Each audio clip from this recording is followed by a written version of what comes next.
오늘 말씀의 주제는 신묘막측하신 하나님입니다. 옛날 성경에는 신묘막측이라고 쓰여져 있어요. 오늘 여러분들이 읽으시는 개역개정판에는 심히 기묘하심이라로 개정되었지만 옛날 성경에는 신묘막측하신 하나님으로 표시가 되어 있습니다. 원래 성경이 다른 나라 말이잖아요. 구약 성경은 히브리어와 아람어로 기록되었고 또 신약 성경은 그리스어로 쓰여졌어요. 그래서 이 성경이 번역이 된 겁니다. 처음에 프랑스어, 또 라틴어, 독일어, 영어로 번역되다가 우리나라에 처음 들어왔을 때는 한자 성경으로 번역되었어요. 그러다가 그 한자 성경이 한글 성경으로 번역되었는데 한글 성경도 여러 가지 종류가 있어요. 기독교 백화점 가면 새번역 성경도 있고 공동번역 성경도 있고 또 현대어 성경도 있고 또 우리가 지금 보고 있는 개역 개정판 성경도 있습니다. 다양하게 성경이 번역되어 있어요. 그래서 현대어 성경이나 공동번역이나 현대어 성경 같은 경우는 아주 쉽게 성경을 씌워져 있습니다. 그래서 우리가 그 성경을 읽을 때에 마치 소설책을 읽는 것처럼 성경을 우리가 아주 쉽게 편안하게 접근할 수가 있어요. 그래서 어떤 교회는 예배할 때에 새 번역을 가지고 예배를 합니다. 그래서 우리가 다른 교회 갈 때나 혹시 몰라서 다른 교회 갈 때 내가 읽는 이 성경이 아닐 때 우리가 깜짝 놀래고 오해할 수가 있어요. 그러나 여러 가지 성경의 버전이 있다는 것. 가장 많이 쓰는 것은 우리가 읽고 있는 이 개역 개정판이지만 성경이 조금씩 그 표현하는 모습은 달라도 그 모든 것이 다 하나님이 우리에게 주신 말씀이심을 믿으시고 또 그 말씀에 순종할 수 있는 여러분 되시기를 바랍니다. 아멘. 신묘막측이란 말은 뭐예요? 우리 심히 감히 헤아릴 수 없을 정도로 신기하고 오묘하다는 것입니다. 오늘 본문 말씀처럼 심히 기묘하다는 거예요. 놀랍다는 것입니다. 무엇이 놀랍다는 것이에요? 무엇이 기묘하고 무엇이 신묘막측하다는 것일까요? 14절 말씀을 보면 나를 지으심이 신묘막측하다는 것입니다. 오늘 이 시는 나를 지으신 하나님의 창조하심에 대해서 감사하며 그 창조하심이 너무나도 신비롭고 신묘하다, 신묘막측하다라고 이야기하고 있는 것이에요. 하나님이 세상을 어떻게 창조하셨습니까? 빛이 있으라 말씀하셨더니 빛이 생겨났어요. 만물 이렇게 말씀으로 세상을 창조하신 하나님께서 사람만은 하나님의 형상대로 또 흙으로 빚어서 창조하셨지요. 그런데 이 창조된 사람의 모습이 인체의 모습이 너무나도 신비하다는 것이에요. 현대 과학으로도 볼 때도 사람의 모습, 사람의 신체의 구조와 그 혈관들과 뼈와 오장육부와 그 세포들, 그 DNA 구성하는 그 모습들이 다 의학으로도 과학으로도 밝혀지지 않을 정도로 신비한 모습으로 되어 있어요. 하나님의 창조가 얼마나 놀라운지 모릅니다. 하나님이 창조하신 이 세상은 우리의 머리로 다 이해할 수 없고 납득할 수 없을 정도로 놀라운 비밀과 신비로 가득 차 있습니다. 우리가 그것을 우리 인체를 봤을 때 몇 가지 소개해보자 하면 하나님께서 우주 만물을 창조하셨잖아요. 이 우주와 사람이 놀랍도록 연관이 되어 있다는 것이에요. 그래서 사람의 인체를 뭐라고 말하냐면 한의학에서는 소우주라고 표현하고 있습니다. 지구에 물이 차지하는 비율이 몇 프로예요? 70%입니다. 지구에서 바다가 70%고 육지가 30%라는 것이에요. 그런데 우리의 인체를 보면 우리의 인체도 구성하는 70%가 뭐냐면 물로 되어 있어요. 땅은 5대양 6대주로 되어 있습니다. 우리의 인체도 5장 6부로 되어 있잖아요. 또 1년은 365일이고 우리의 몸의 혈자리도 365개로 되어 있어요. 또 우리 몸 안에 있는 핏줄들을 다 연결하면 그 길이가 얼마나 되냐면 126,600km가 돼요. 얼마나 우리 작은 인체 안에 있는 모든 혈관들을 다 이어봤더니 129,600km라는 것이에요. 지구의 둘레가 48,000km인데 우리의 몸에 있는 이 필줄을 연결해서 지구 바퀴를 돌리면 3바퀴나 돌릴 수 있을 정도로 엄청난 것이에요. 놀랍지 않습니까, 여러분? 우리 작은 이 몸에서 그 핏줄의 길이가 지구를 3바퀴나 돌릴 수 있다는 것이 얼마나 놀라운 것이에요. 이렇게 놀라운 이 모습, 이 신체를 누가 지으신 것이에요? 하나님께서 지으셨다는 것입니다.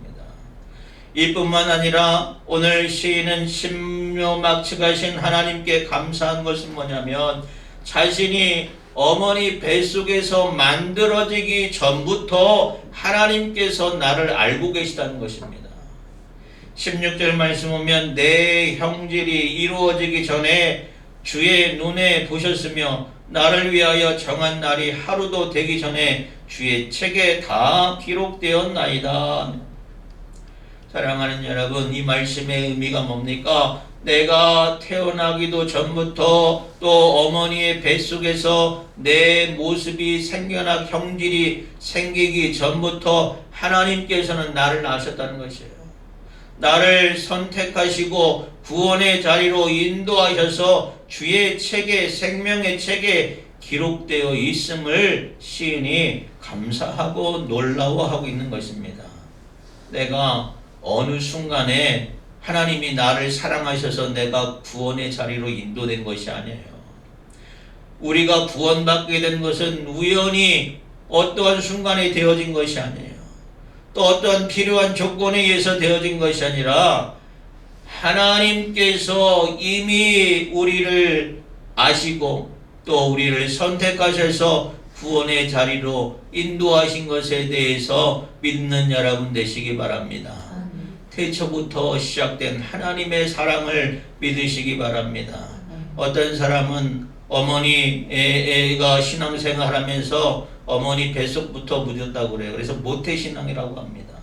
그래서 예수님을 태어나면서부터 영접한 사람이 있는가 하면 어떤 사람은 믿음 생활을 하지 않다가 잘 살아가다가 어떠한 계기를 통해서 누구의 전도를 받든지 또 내 마음에 어떠한 뉘우침이 있어서 예수님을 영접하고 구원의 길로 들어선 사람도 있어요.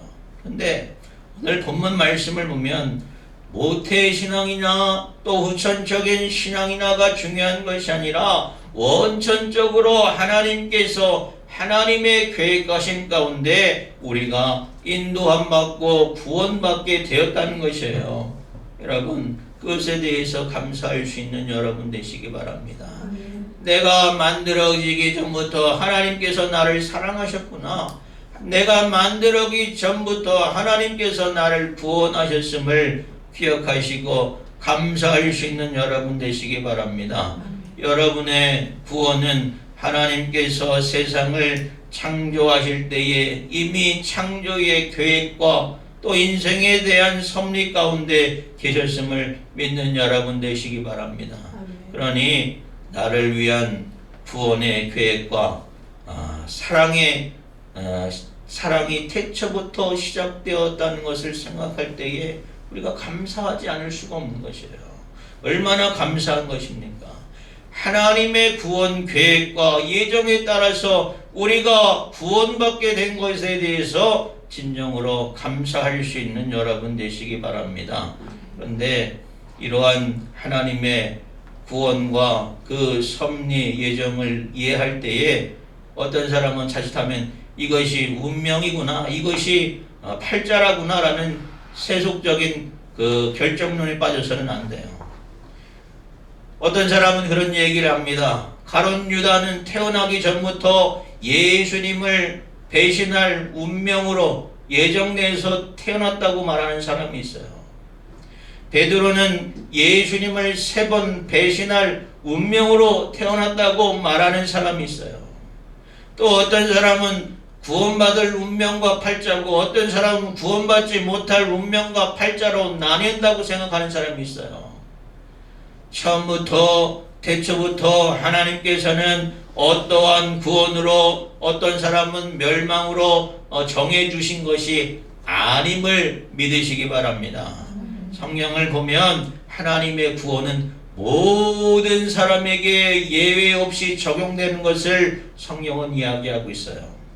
디모데전서 2장 4절에 보면 하나님은 모든 사람이 구원을 받으며 진리를 아는 데에 이르기를 원하시느니라 라고 말씀하고 있습니다. 하나님이 원하시는 건 뭐냐? 모든 사람이 구원받기를 원하신다는 것이에요. 어떤 사람은 구원받지 않고 어떤 사람은 구원받는 것으로 운명되고 결정되어진 것이 아니라는 것입니다. 또 베드로후서 3장 9절에 주의 약속은 어떤 이들은 더디다고 생각하는 것 같이 더딘 것이 아니라 오직 주께서는 너희에 대해서 오래 참으사 아무도 멸망하지 아니하고 다 회개하기에 이르기를 원하시느니라 라고 말씀하고 있어요. 하나님은 모든 사람을 사랑하시는 줄 믿으시기 바랍니다.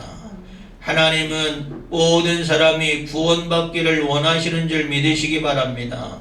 그래서 하나님이 세상을 이처럼 사랑하사 독생자를 주셨으니 이는 그를 믿는 자마다 멸망하지 않고 영생을 얻게 하심이라 하고 요한복음 3장 16절에 기록되고 있습니다.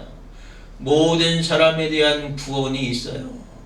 하나님이 태초부터 시작된 계획된 그 사랑과 그 은혜가 있어요. 어떤 사람은 그것을 잡는 사람이 있고 어떤 사람은 그 사랑을 외면하는 사람이 있어요. 우리가 그 사람의 그 사랑에 협력하여 구원의 자리에 초대된 것에 대해서 우리는 감사할 수 있는 여러분 되시기 바랍니다. 하나님이 계획과 섭리는 모든 사람에게 있어요. 오래 참으셔서 아무도 멸망당하지 않기를 원하셨어요. 그래서 운명이라든지 팔자라든지 그런 것에 의해서 어떤 사람은 구원받은 팔자 운명이라는 것도 없고 어떤 사람은 구원받지 못할 운명 팔자라는 것도 없다는 것이에요. 어떤 사람들은 자신의 운명과 팔자를 고치기 위해서 점을 치는 사람도 있고 또 구슬하는 사람도 있어요. 다양한 방식으로 자신의 삶을 바꾸려고 합니다. 그러나 이러한 것이 얼마나 무지하고 허망한지 몰라요. 왜 그랬습니까? 우리가 믿고 있는 하나님은 어떤 하나님이요? 전능하신 하나님이에요. 불가능이 없으신 하나님이에요. 여러분, 내 운명과 팔자가 무엇을 해서 변하는 것이 아니라 하나님께 의지하여서 하나님께 속하여서 하나님의 백성에게 주시는 하나님의 놀라운 은혜 가운데 여러분의 삶이 변하여지기를 주님의 이름으로 축원합니다. 성경에 보면 아브라함은 후사가 없어요. 자손이 없어요. 그러나 하나님의 약속과 하나님의 말씀을 믿었더니 100세에 아들 이삭을 낳게 되었습니다. 야곱은 둘째 아들이에요. 그래서 장자의 축복을 받을 수 없는 존재였습니다. 그러나 그가 하나님께 나아갔을 때에 장자의 축복을 받게 되었어요.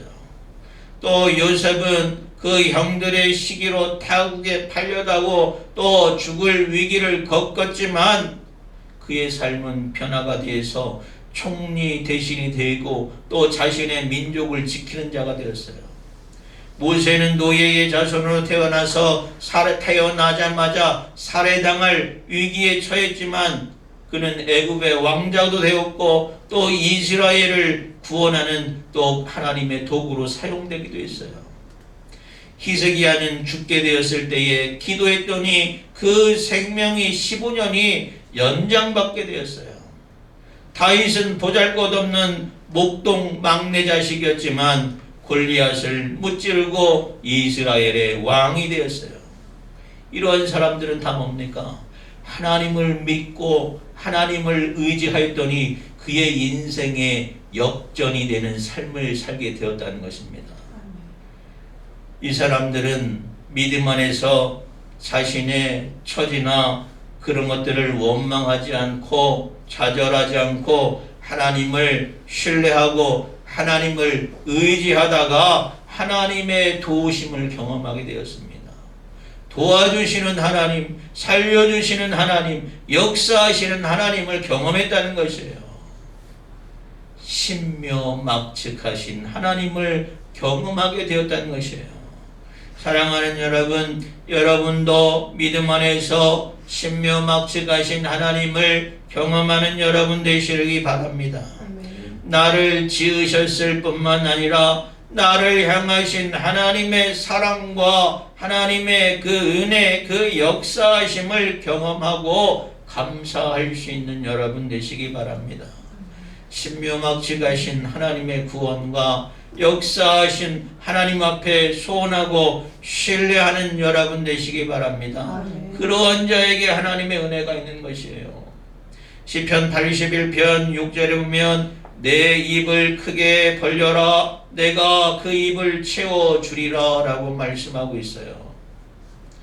요즘은 잘 보이지 않지만 제비가 오는 철이 되면 제비들이 처마 밑에다가 집을 짓습니다. 그리고 새끼를 낳아요. 그럼 어미가 날아가서 잠자리나 벌레를 잡아다가 집에 오면 집안에 숨어있던 제비 새끼들이 어미에게 입을 크게 벌리고 먹이를 달라고 지지배배 웃어댑니다. 그러면 어미가 그 새끼 입에 먹이를 넣어줘요. 사랑하는 여러분, 하나님께서 우리에게 입을 크게 벌리라고 말씀하셨어요. 닫힌 입에는 믿음으로 기다리는 마음이 없는 사람에게는 채워줄 수가 없어요. 우리가 하나님께 입을 크게 벌리고 믿음으로 소원하고 간절히 사모할 때에 하나님께서 우리에게 복으로 은혜로 채워주시는 줄 믿으시기 바랍니다. 간절한 소망으로 하나님께 부르짖을 때에 하나님의 은혜가 하나님의 역사가 우리의 삶 가운데 이루어지는 것이에요. 사랑하는 여러분, 우리가 신묘막측하신 하나님께 감사해야 할 것은 하나님께서 우리를 구원을 하기 위하여 졸지도 않으시고 주무시지 않으시고 일하셨다는 것이에요. 내 삶의 뒤의 여정을 돌아보면 우리의 삶마다 사람마다 개인마다 다 위기가 있어요. 어떤 사람은 신앙적인 위기가 있습니다. 어떤 사람은 내가 예수 그리스도를 떠날 수만 가지의 핑계를 가지고 있는 사람들이 많이 있어요. 그럼에도 불구하고 우리가 이 자리에 있는 것은 뭡니까? 하나님께서 나를 사랑하시기 때문에 그래요. 하나님께서 나를 사랑하셔서 나를 붙잡아 주시고 나를 구원의 자리로 인도하셨다는 것이에요.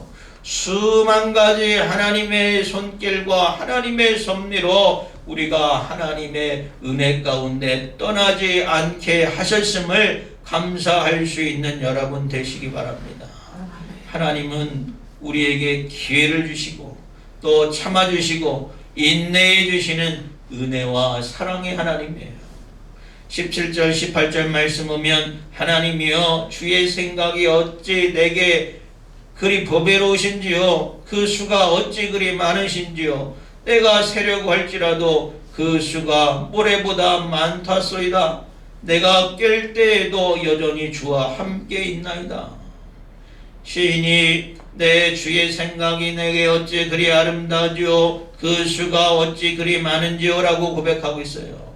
하나님이 나를 사랑하시고 또 나를 인도하시고 나에게 역사하시는 하나님의 사랑과 생각과 그 은혜가 보배롭고 감사하다는 것입니다. 셀 수 없는 하나님의 사랑으로 나와 함께하여 주시고 나를 돌아봐 주셨음을 감사함으로 고백할 수 있는 여러분 되시기 바랍니다. 아멘. 여러분, 하나님은 여러분을 사랑하십니다. 아멘. 하나님은 여러분을 구원의 자리로 초대하셨습니다. 아멘. 또 하나님은 여러분의 삶 가운데 내가 기억하지 못하고 내가 찾지 못하지만 내가 발견하지 못하지만 여전히 나와 함께 하시고 나를 도우신 하나님을 믿는 여러분 되시기 바랍니다. 아멘. 우리 이 시인의 고백처럼 여러분도 하나님의 사랑과 섭리를 깨달으시고 놀라운 사랑을 신비를 경험하셔서 하나님께 아름다운 고백으로 감사할 수 있는 여러분 되시기 바랍니다. 아멘. 믿음의 눈으로 보면 보여져요. 우리가 믿음의 눈으로 하나님을 바라보면 우리가 볼 수가 있어요. 우리가 내 앞에 놓여 있는 문제와 그 현실과 문제에 집착하면 볼 수 없지만 우리가 믿음을 가지고 하나님의 역사를 바라보면 역사하시는 하나님, 도와주시는 하나님, 또 새 힘을 주시는 하나님, 치유하시는 하나님을 경험할 수가 있는 것이에요. 날마다 믿음 안에서 승리하시고 믿음의 귀한 역사를 이루어가는 여러분의 삶이 되시기를 주님의 이름으로 축원합니다.